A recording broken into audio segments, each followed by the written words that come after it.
আপনার নাম কি? আমার নাম শিবরাজ আদিত্য। আচ্ছা, পেশেন্ট আপনার কে হন? পেশেন্ট আমার ফাদার হন আমার।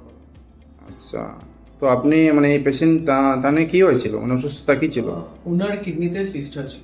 আচ্ছা, মানে সিস্টটা একটু সামান্য বড় হয়ে গেছিল। আচ্ছা আচ্ছা। তো আপনি কোন ডাক্তারের আন্ডারে আপনি ট্রিটমেন্ট করিয়েছেন? আমরা পিনাকি স্যারের আন্ডারে। ডক্টর পিনাকি রায়ের আন্ডারে না? তো কোন হসপিটালে? South city. সাউথ সিটি হসপিটালে। তো এখন পেশেন্ট কিরকম আছেন বা ওর, সুস্থতা মানে কতটুকু কি হয়েছে, ইমপ্রুভমেন্ট কি হয়েছে? এখন তো ঠিকই আছেন, অপারেশন সাকসেসফুলি হয়েছে। আচ্ছা আচ্ছা। তো ডক্টরও ভিজিট করে গেছেন। আচ্ছা, তো এখন মানে ঠিকই আছে সবকিছু।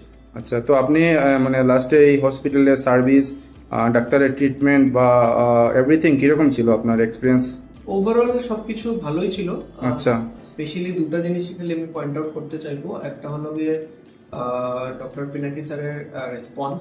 আচ্ছা, সব ডক্টররাই নিজের পেশেন্টসের ব্যাপারে তো সিরিয়াস থাকে, বাট স্যারের রেসপন্সটা একটু ডিফারেন্ট আমাদের লেগেছে, একটু ক্লোজ লেগেছে। আর সেকেন্ড, এখানের স্টাফ। তো এখানে যারাই স্টাফ, যারাই ডে শিফট নাইট শিফটে কাজ করে, ওরা মানে একদম আমাদের, আমরা যখনই ডেকেছি রেসপন্স করেছে। আর মানে খুবই পোলাইট আর কি।